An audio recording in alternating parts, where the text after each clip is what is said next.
Kurt, another week, another PBT Extra. I mean, I'm flabbergasted in what's happening right now. I mean, beyond Jimmy Butler's incredible performance and just like the gravitas of the playoffs.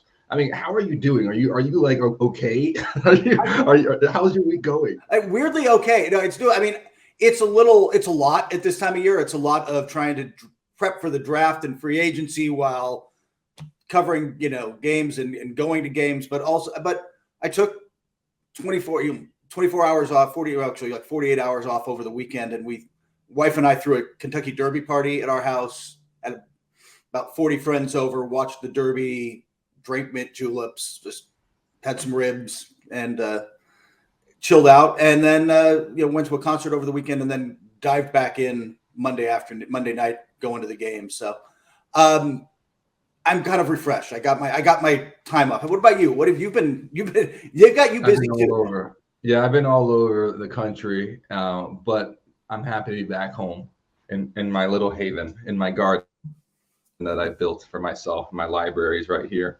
So I got my garden, I got my library. That's what Cicero said. That's all you need in life is a garden and a library. But as far as like what I've been thinking about outside of basketball, I don't know, man. Artistically, I think I hit another slump again. Oh. I'm not really seeing anything that I think is, really, really stellar. I will say I've been thinking a lot about this movie called Beau Travail recently by Claire Denis, a French filmmaker who's very talented. I don't know if you've seen it. Have you seen it? I have not seen it. It is the most beautiful movie I've ever seen. Like, hands down, gorgeous. The movie itself, like plot line, is not very interesting. It lacks in that department, but it's shot in Djibouti. And I've been thinking a lot about light. And it is like, I had no idea how gorgeous Djibouti was. They're like salt flats. There are like black lava fields. There are like deserts. There are like forests. It has like everything you could imagine, like glacial lakes, I guess. It has like literally everything. Volcanoes. I did not know it was so, naturally rich. So this movie, the way that they shot it was absolutely gorgeous. So I was just thinking about the light, and then the soundtrack. It's basically what I would consider a military ballet. It follows like these French commodores and like jealousy in the ranks and stuff. But like the way they shoot it and the movements are very akin to ballet, and it's scored to like, I don't know if you know like Prince Bonnie, but like really like underground indie folk, singer folk. Oh, wow. And like Benjamin Britten opera. That's the soundtrack. It's very strange. That's a wild. Okay, now I'm gonna go find it. No, there's actually gonna be days off coming up and plane flights where I can watch some films. So I can send it to you. I mean, it's absolutely gorgeous. It's it is the most beautiful movie I've ever seen. But anyway, back to basketball. So Boston, Philadelphia. Forced game 7. Now, this was interesting. I thought Philly was looking pretty dominant there. I thought they were going to close it out. Jason Tatum did not play well. Game 6. Let's just call it like it is until the fourth quarter. And I remember third quarter, Kurt, I was thinking to myself, Jason Tatum's going to go off. I know he's only made one shot, but he's going to go off because this is what superstars do. And what do you know? My thought in the third quarter was more along the lines of the Sixers haven't put this away. Like this was. They're at home, up 3-2. They've got this has got to be almost their game 7. And Jason Tatum can't throw use the old Chick Hearn line. He can't throw a pea in the ocean. Brown is okay. I think two things got to be into this. A, the Sixers they're going to regret that. Like that was the opportunity, and they didn't grab it with both hands and take it. The other part of that is. This is the other thing. I think the theme for me, the more and more the theme of these playoffs has become about depth. And the Celtics' depth came to play. Marcus Smart was great and kept them in touch. Malcolm Brogdon and Derek White hit 3. The three of them were 8 of 11 from 3 in the first half. It kept them in touch. They didn't let them lose touch so that when Tatum woke up, they had a chance. That to me has just become the theme across the playoffs is that you've got to have playable depth to survive. And Boston depth saved them in this one because their stars didn't. Well, yeah, that's true. And this is the issue, when you're looking at great teams, and you're right, if you don't close them out, if you give them any sort of life, it's just dangerous, especially in that scenario. So to me, going into Game 7, I'm very curious to hear your thoughts. Where do you land now? Because Boston, they played, like you said, they played pretty bad. Like the Stars did not play well, and yet they won and forced a Game 7 elimination on the road. Now they're going to play at home with that confidence going into it. Do you think the fourth quarter will transition over? I kind of think so, only in this sense. Like, and this is what you and I have talked about this. I've been saying this now, writing about this now for, I don't know, months, it feels like. Boston, I think, is the best team in the NBA when they want to be the best team in the NBA. When they're playing with urgency and focused and motivated, they are better than anybody. They just don't do it on a consistent basis. And we can spend time discussing whether that's on Tatum and Brown as the leaders or how much of that falls to Missoula or whatever. They don't do it. But, I mean, I'd like to think, and I would make my bet based on the idea that Game 7, they're going to. Game 7, they'll bring that focus, and they'll just be a little too good for Philly.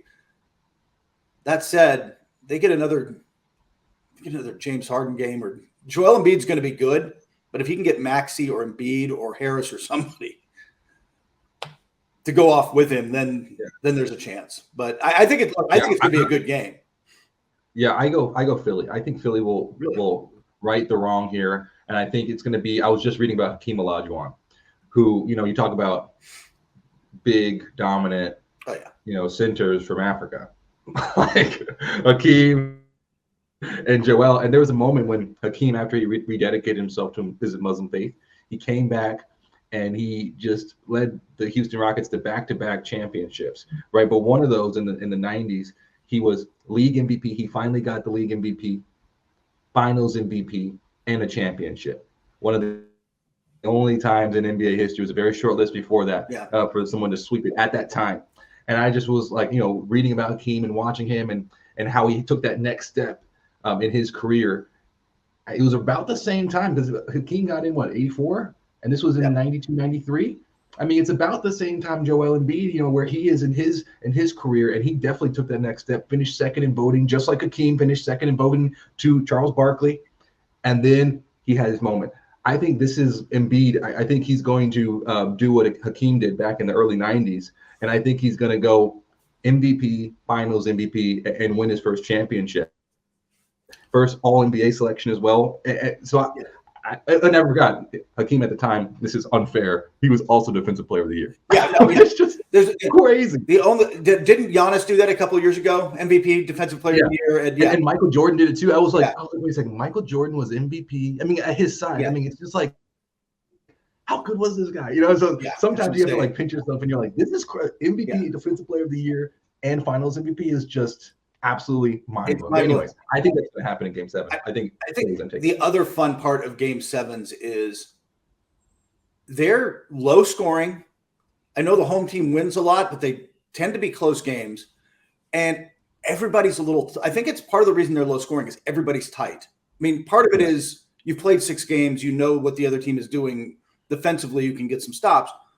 But everybody feels the pressure of that moment differently, right? And a lot of guys get T-Rex arms, man, and their shots are a little bit short and the passes are a little bit off and everybody's a little bit tight. In fact, I remember the first Game 7 I covered here at NBC was Game 7 of the 2010 NBA Finals.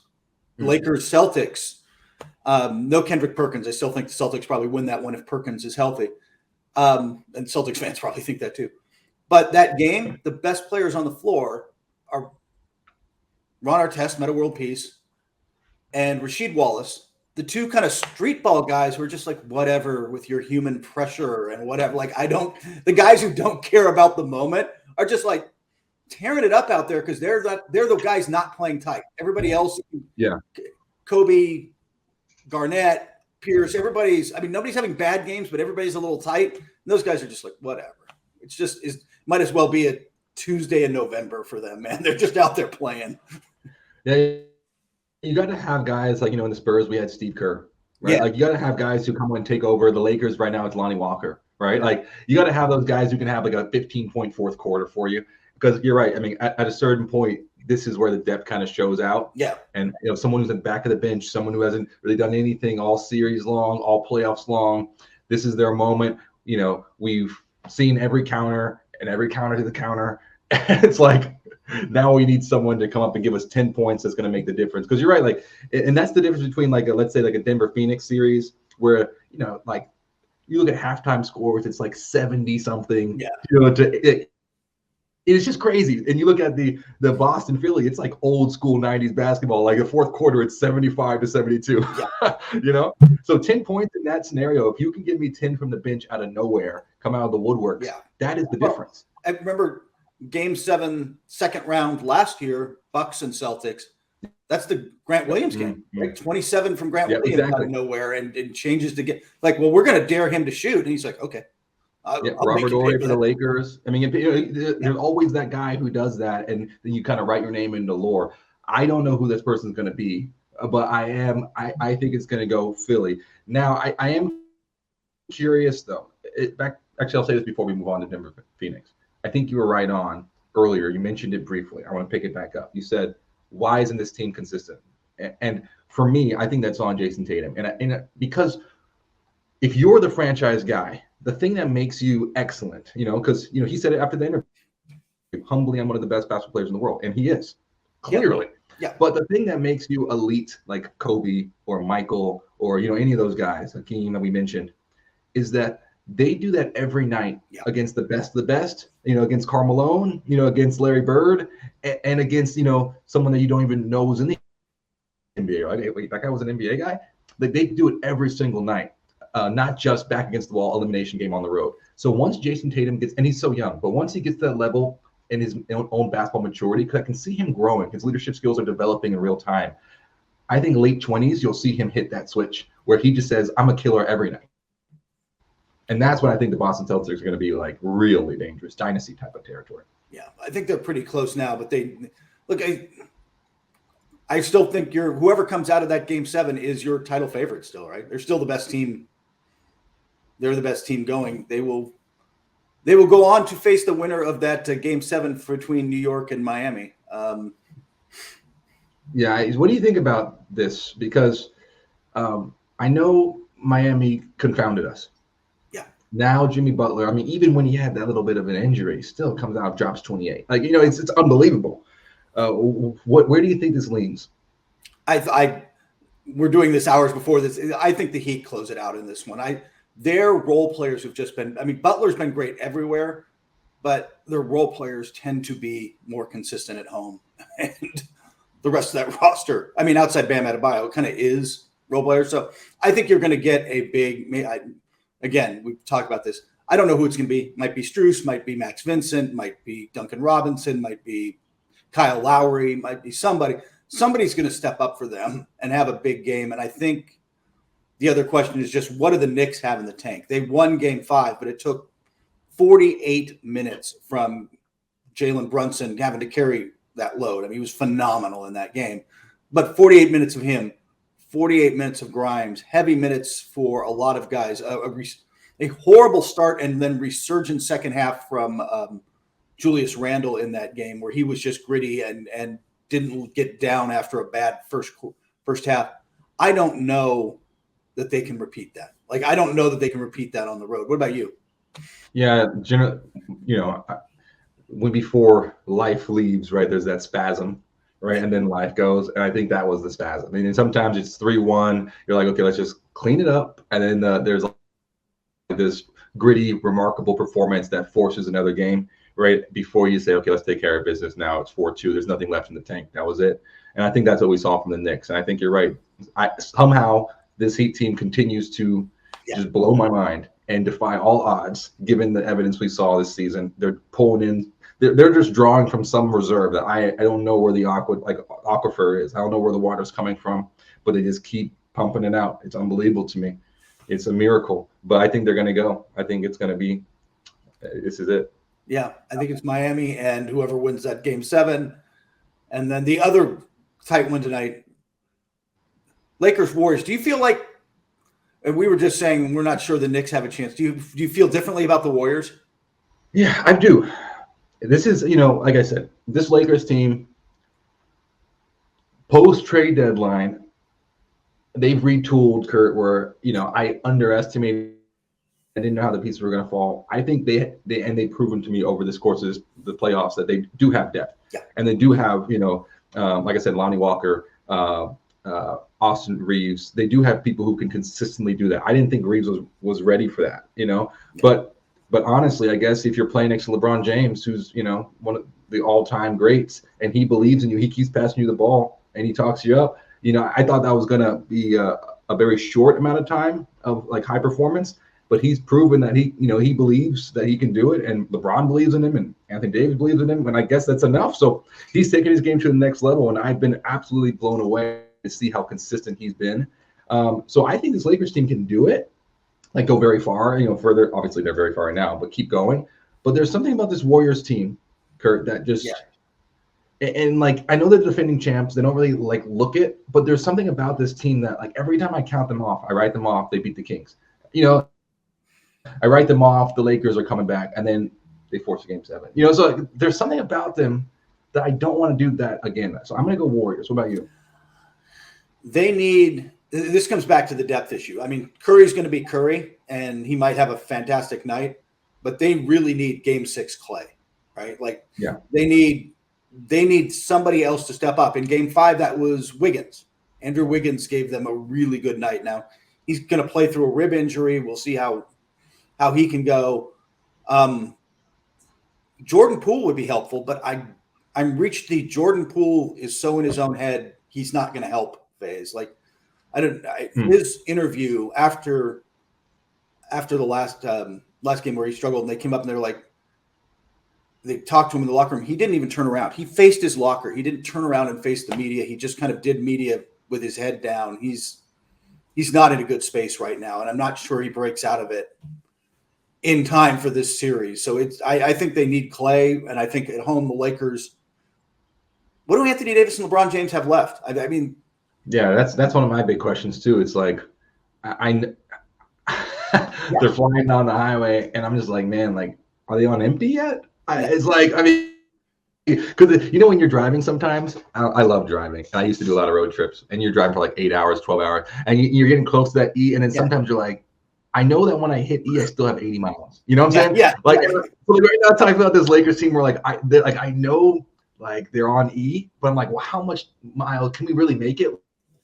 Like, El Paso is 100 miles away. I think I have 80 left, but I don't know. Can I push it before I have to call someone to help me get, so that's kind of how I feel with the Lakers. Yeah. I also think LeBron is his ability to summon, he's not going to do it for 48 minutes or 35 minutes or whatever he plays tonight, but like for a 5-minute stretch, he can summon that jump in the hot tub time machine, summon 2013 LeBron, and just like be that guy and take over a game. And I think they're going to need a big Davis night. I think they're going to need some moments like that from LeBron, and they'll get their depth is shown out. It really has. Maybe it's Russell games. There's been Rui Hachimura games.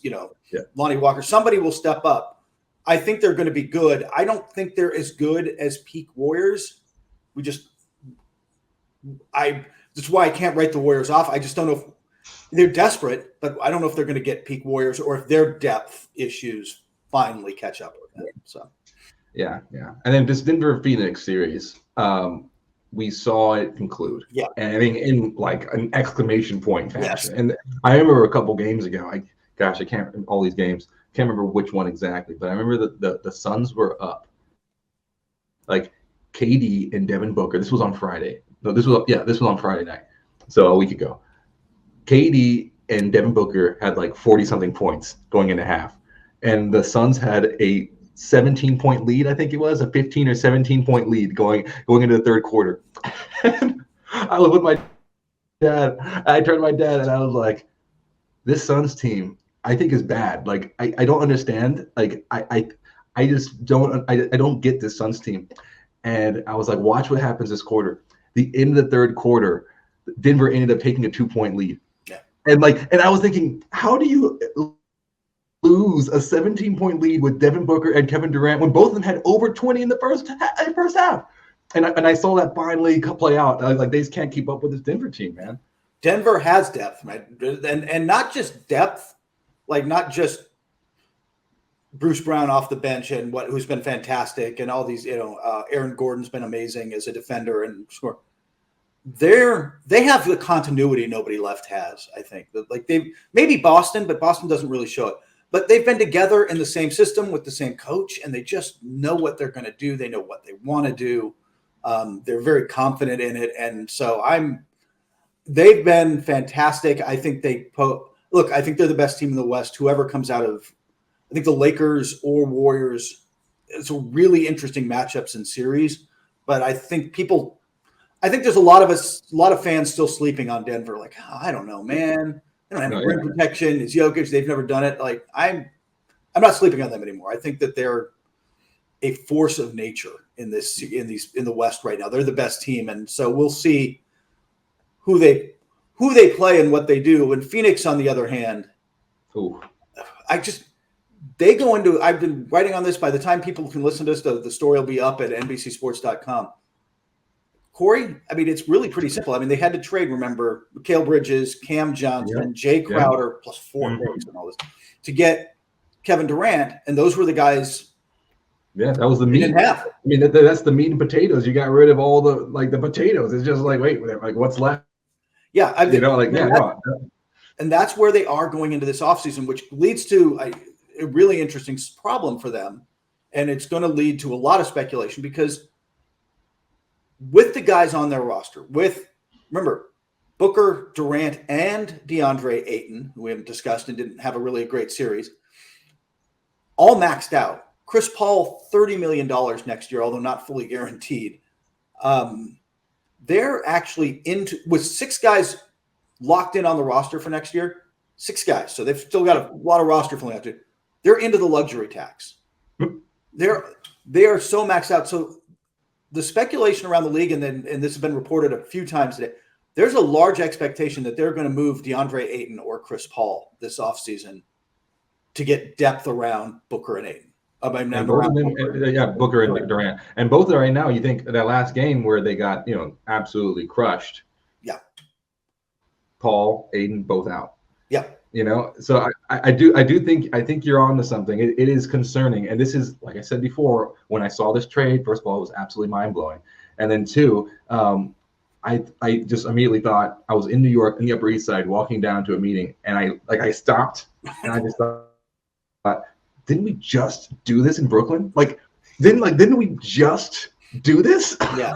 Didn't Brooklyn do the same mistake and then did a 3 to 4 year absolute circus that then resulted in everyone forcing their way out after signing big contracts, and now they're in completely depleted mode? Phoenix didn't learn after getting a new owner? I'm like, did Phoenix not learn this? Like, this happened 4 years ago. Like, new owner, the same thing. Like, what's going on? So I was absolutely. Matt Ishbia is a very aggressive, hold on to the ball kind of owner. He is. You couldn't resist. Yeah, I couldn't resist that. By the way, I thought the way Jokic handled that, like walking off the next. I love Jokic. I'm the biggest Jokic fan. That was brilliant. No, I'm big Jokic. It's going to be an interesting offseason.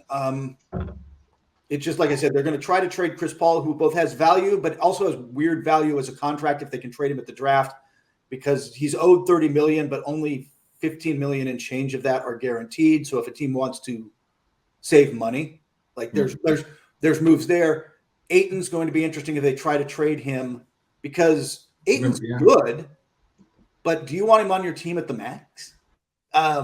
And that was exactly the whole Miles Turner question. I mean, we walked through this whole thing. Remember last time it was like I didn't know he had like that much interest around the league, and the Pacers, remember, and then they matched it and kept him there. So there is I think some interest, but you're right. To me, not the max. Absolutely not. Yeah, that's the challenge. So it is going to be a wild offseason. You're going to see that roster outside of Booker and Ayton could look radically different. Booker and Durant.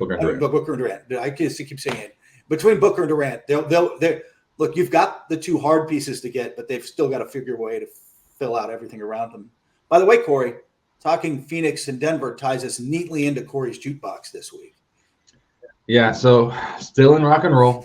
We still got all the rage and teen angst, especially coming into the summertime. Yeah. I thought, you know what, let's just lean into a different side of rock and roll. So I wanted to introduce Todd Rundgren to the podcast. Hall of Famer. And Todd Rundgren, it's so interesting. But anyways, it's Something Anything is the album that is a pop masterpiece. It's a perfect pop album, 1972. It's an interesting one. I think it actually encapsulates the Nuggets pretty well, largely due to this idea. One, Rundgren's music is like pretty psychedelic.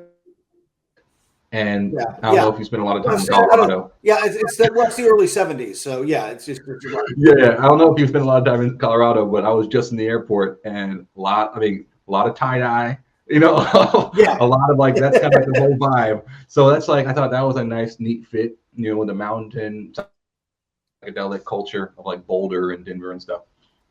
And then also this team, like, they're kind of like, they do their own thing. And this is the thing I love about Todd Rundgren is, he made his name as a producer, right? And he's an unbelievable musician, but like he had the flexibility to make this album Something Anything, his third album, because he could do whatever he wanted. He had musical and creative flexibility because he already had, the financial freedom of, hey, I already made money as a producer, so I can take my time and make something excellent and make something unique. And if you listen to it, it's a concept album. Like the whole thing, like he'll even like do these things like where he'll talk directly to the audience and say, hey, let's play a game, and these are all the sounds of like bad, like, bad production quality. So if you hear this hiss or if you hear this hum, like try to find them in your favorite records. Like these are all the secrets. So he'll break down like the fourth wall. So it's like an artistic thing, and it's also like every song is incredibly written and they're all like very sophisticated, but they go down easy, like tasty cough medicine.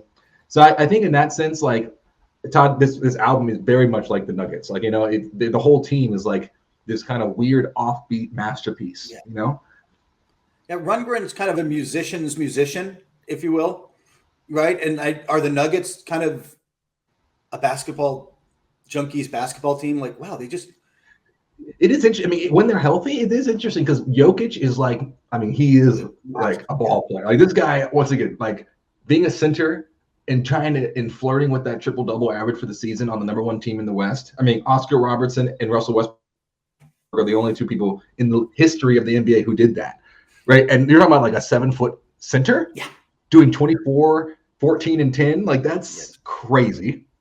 And he was like a tenth away, Kurt. It's not like he was just right there. Yeah.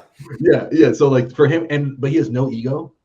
Like that's the craziest thing about the whole concept of like, so like to me, that level of like basketball dominance and excellence with no ego is like reminiscent of like the great Spurs teams. So I love that. And then like the way that like that whole team, Mike Malone, they stand on issues that are important to them, but they also know when to focus on basketball. And they're kind of like low key where they can be number one and everyone still sleeps on them, and they beat the Suns and everyone still focuses on the Suns and not on Denver.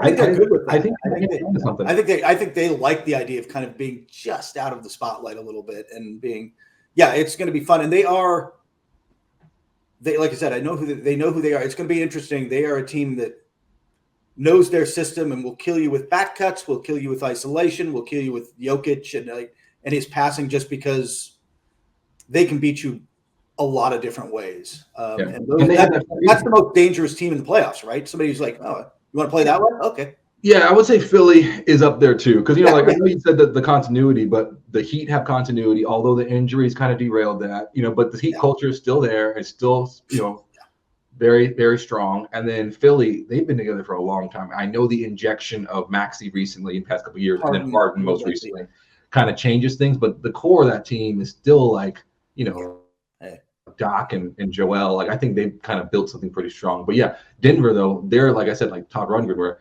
they're one of the few teams in the entire NBA, I think, where they're like, let's give this experiment 8 years. And like we don't have like no outside pressure. We don't care about like we don't have crazy media attention. We're not forced to make any moves. It's not like, I don't know if you've seen those interviews where people get like, I'm pretty sure my job is pretty secure as a head coach. Why you guys ask me these questions? And then like a week or two later, you're kind of putting my job into jeopardy by asking me all these questions. Yeah. And like 2 weeks later, they're fired, right? Like that doesn't happen in Denver. No, they're incredibly stable. So let's go to Kurt's corner Now, I want to throw it to you because some big news. Coach K is now a special advisor to basketball operations. We probably can, figure since he coached well and, Yeah. like 40 plus years, he probably wouldn't stay in retirement very long, and he did not. No, nobody's quite sure what this job entails. He'll be speaking to the GMs at the GM Summit next week at the Combine. There's a Combine GM Summit. Everybody kind of gets together, except for the GMs of the team still playing largely, in Chicago next week for meetings. And he's going to speak to them. He is a wealth of basketball knowledge and information and a great sounding board. I'm not sure what his role exactly is going to be.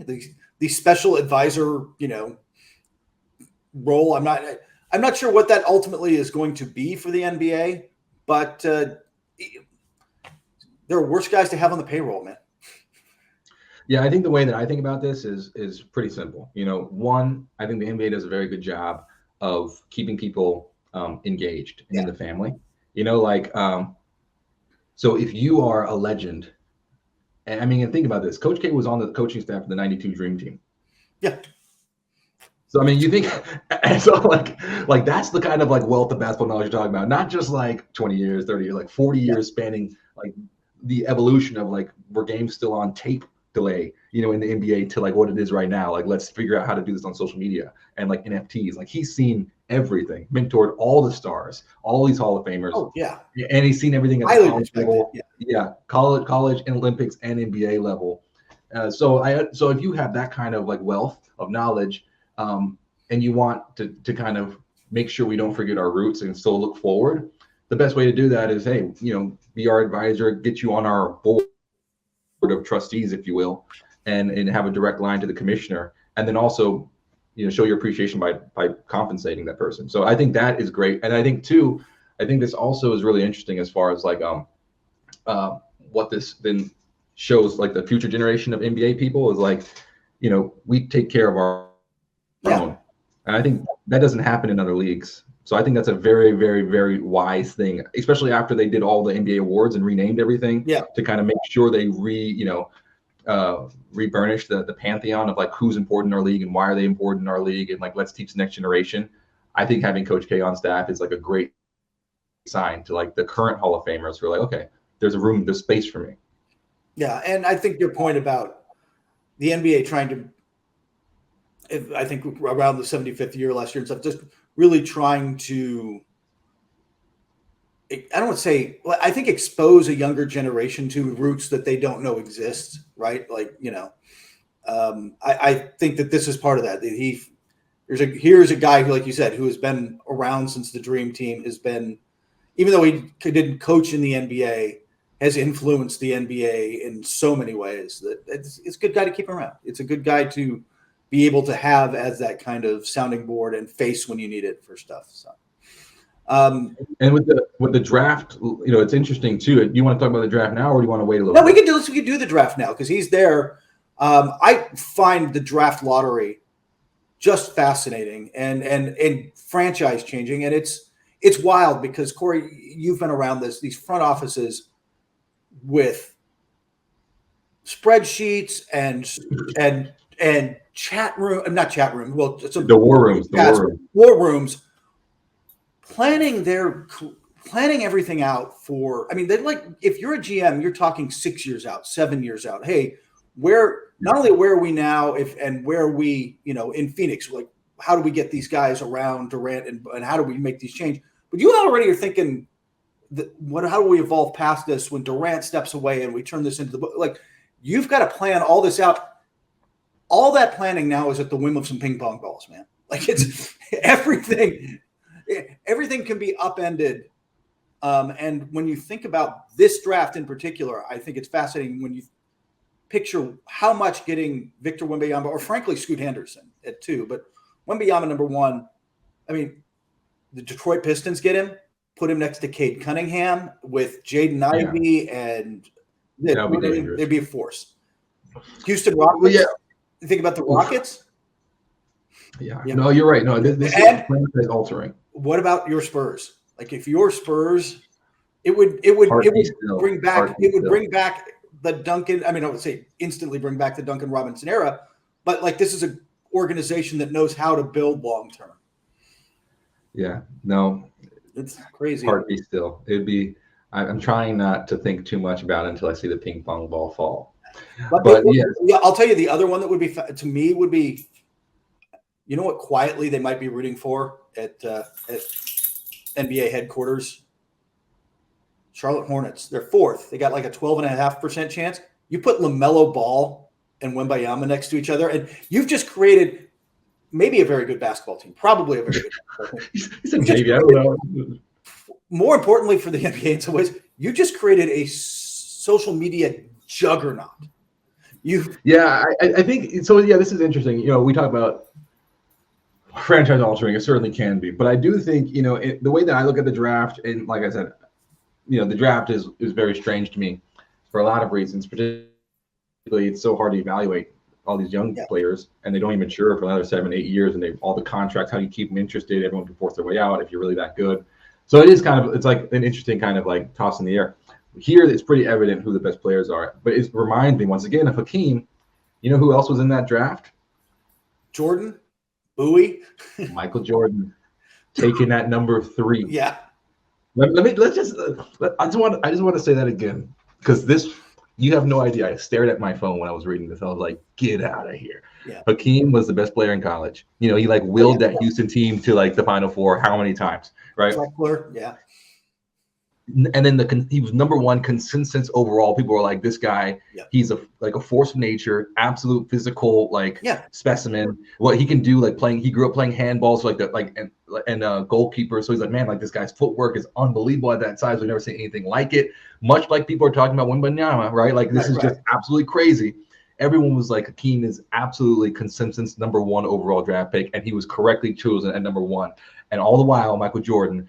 And by the way, that team beat Hakeem. James Worthy and Michael Jordan beat Hakeem in the championship to win on a Jordan shot. On a Jordan shot, and he was taking number 3. Look at that draft. Who do you think won? So that's kind of my point. Is that like this is? I understand all the thing about Wembanyama, but like there's always room. You know, like that's what I love about the draft is like 2, 3, 4. Well, and that could be a better choice. And that's what's wild. I don't think. Wembanyama is going to be Wembanyama, but and Scoot Henderson will go too. But like starting to do draft prep and like Amen Thompson might be the best athlete in this draft. Like he is an absolute freak athlete. Right now, he's not able to really score. Like he's just raw. He can't. His offensive game, he can't really score outside 6 feet. But this is where I think NBA teams are now better suited for some of this stuff. They're really good. The Spurs have been the masters of player development for ages. The Raptors have been great at it. The Jazz, frankly, have been really good at it. Because Donovan Mitchell and Rudy Gobert were not top pick. Like you get somebody in the right system, and they develop these crazy athletes and like, hey, no, we're going to get you a jumper. Give us 2 years.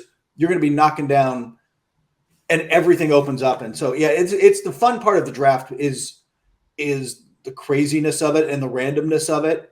But so much matters in player development these days. Like the ability to take the guy that you draft at 15 and turn him into just a quality rotation player that's on your roster for 8 years is huge. That's where I think guys like, you know, I think LA honestly has done a really great job of looking past, you know, obviously the top talent speaks, you know, like I think just like an great art announces itself, whether you understand it or not. It's like that's provocative, that's excellent. You know a masterpiece when you see one.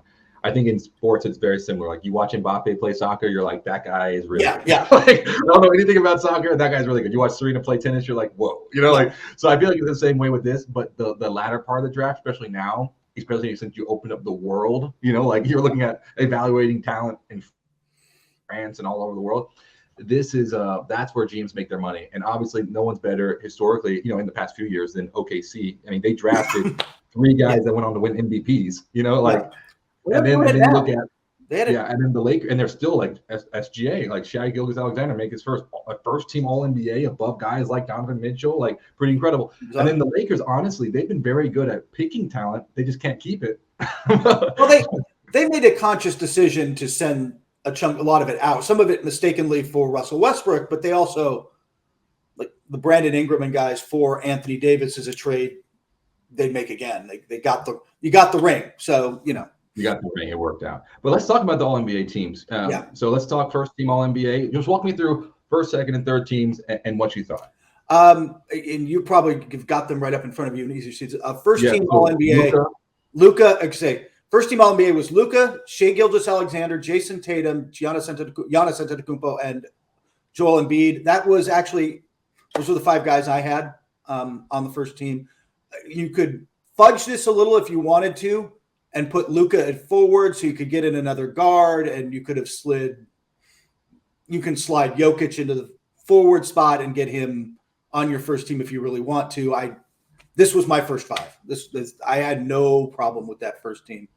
And frankly, I didn't think producer Dan's going to now, like I might get cut off after I say this. I didn't really have a problem with any of them going as we get into the second team and third team, even though that left Jalen Brunson out. And I know Knicks fans were up in arms. And I would have had Brunson on before Randall. But I don't think that there was some egregious, like, how did that guy get on there? I have a question for you. Yeah. You're building a franchise. Who do you think is a better person? Actually, that's not fair because I think there are only 3 or 4 guys that you could build a franchise around and be right.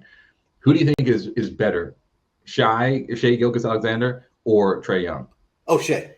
I would rather have Gilgeous-Alexander tomorrow, and partially which is amazing. It's amazing to like I never thought about that comparison, but I'm like, if I'm Atlanta, we're talking about Phoenix has a whole issue, but Atlanta moving forward, like that's kind of concerning that it's so quick that you're like, Gilgeous-Alexander.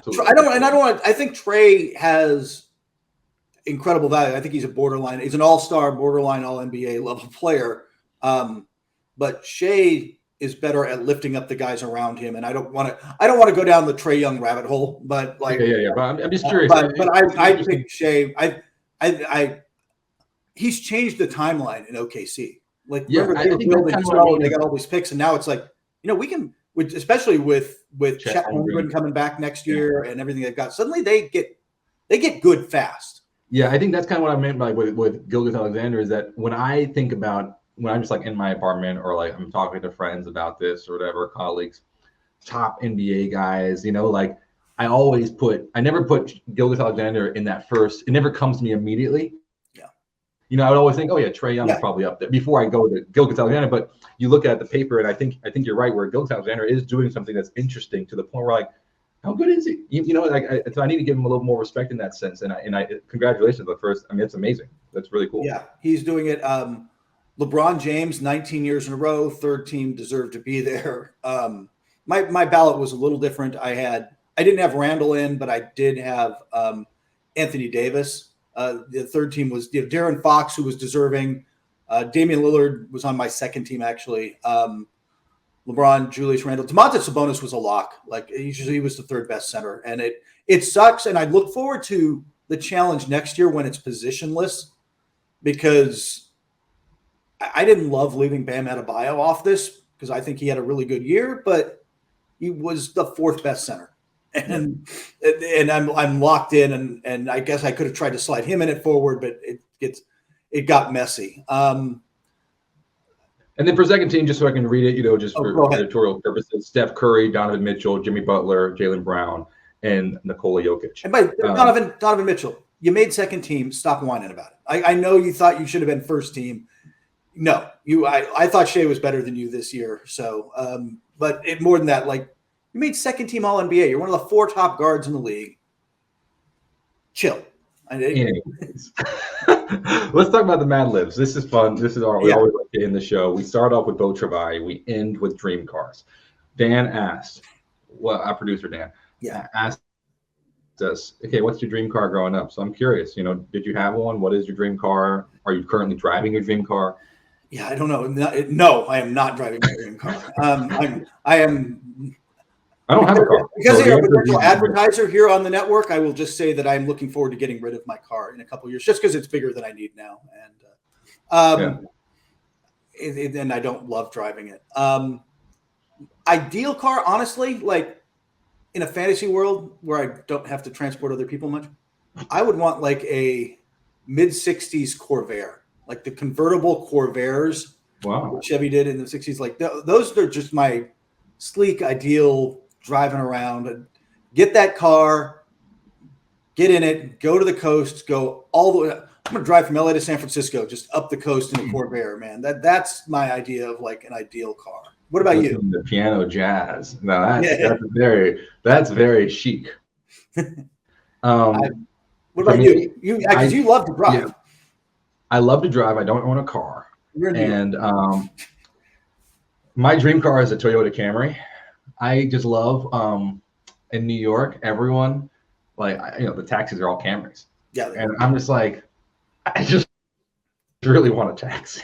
I just really want a Camry. I don't really want to spend a lot of money on cars. I just want to be able to go from place A to B and like have a great. To me, the sound system is very important. The car itself is not important. I'm not trying to be able to go 0 to 60 in a second. Yeah. Like I'm not driving 140 miles per hour. I'm not trying to impress some girl. Like I literally just want a car that can act as a second apartment. I can throw stuff in. I can maybe pick up friends if I want to go somewhere.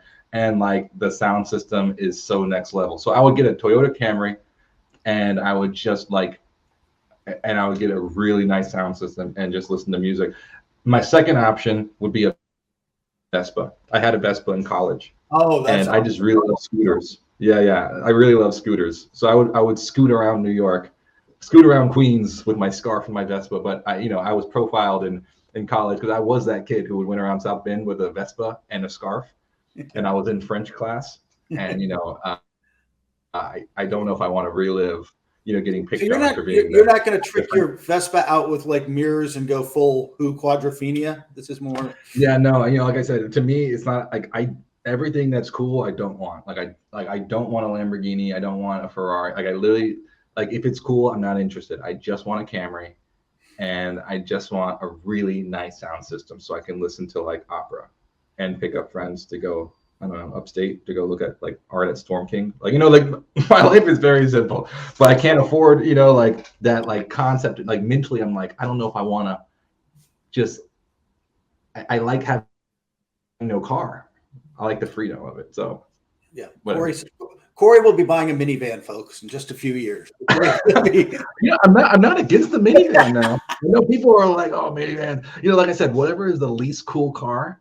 Send me a list. I'm interested. That's what I want to buy. I want to buy the least cool car in the world, and right now I'm settled on a Camry. So anyway, Kurt, I can't wait until we talk next. It's always a pleasure. I always learn so much about you, and I learn a lot about basketball. So can't wait to talk playoffs with you next week. It'll be fun. Take care, Corey. Have a good week.